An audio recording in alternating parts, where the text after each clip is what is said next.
The dust has long settled on the plains of Panipat, a city north of Delhi. Yet, the echoes of battles fought there still resonate through the halls of Indian history. 3 times, this seemingly ordinary ground became a stage for clashes that reshaped the destiny of a subcontinent. Each battle, a turning point, a clash of ambitions, a testament to the ebb and flow of power.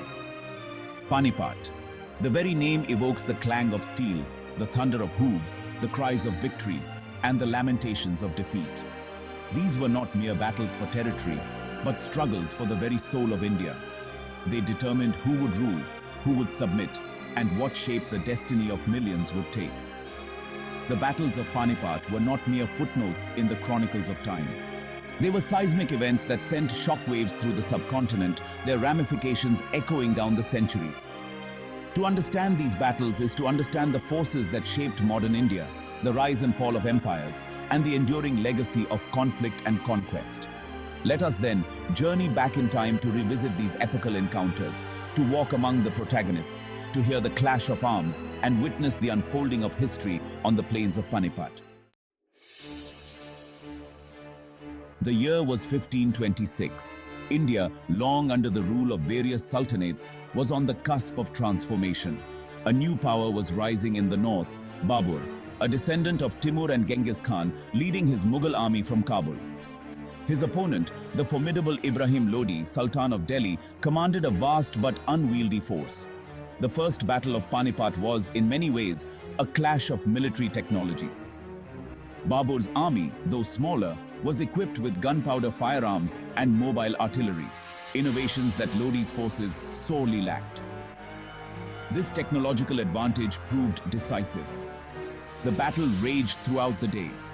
Lodi's forces, though brave, were outmaneuvered and decimated by the Mughal artillery. The Sultan himself fell on the battlefield, marking the end of the Lodi dynasty and paving the way for the establishment of the Mughal Empire in India.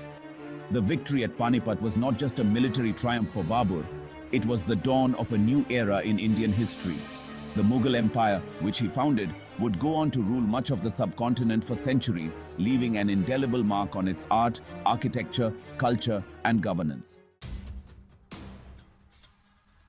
Nearly a century and a half after Babur's victory, the plains of Panipat would once again witness the clash of empires. The second battle, fought in 1556, pitted the Mughal Emperor Akbar's regent, Bairam Khan, against Hemu, a Hindu general who had usurped the throne of Delhi from the young Mughal Emperor Akbar. Hemu, a brilliant military commander, had risen from humble beginnings to command a formidable army. He had successfully driven back the Mughals from Delhi and Agra, posing a serious threat to their nascent rule. The second battle of Panipat was thus a fight for the survival of the Mughal Empire. The battle was fiercely contested, with both sides displaying great courage and military skill. Hemu, leading from the front atop his war elephant, initially had the upper hand. However, fate intervened. An arrow pierced Hemu's eye, fatally wounding him and throwing his army into disarray. The Mughal forces, rallied by Bairam Khan, pressed their advantage and secured a decisive victory. The Second Battle of Panipat reaffirmed Mughal dominance over North India.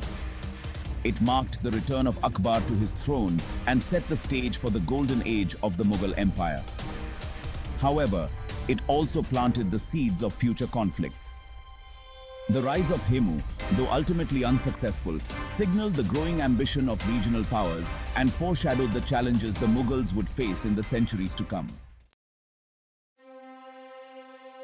By the mid-18th century, the Mughal Empire was a shadow of its former self.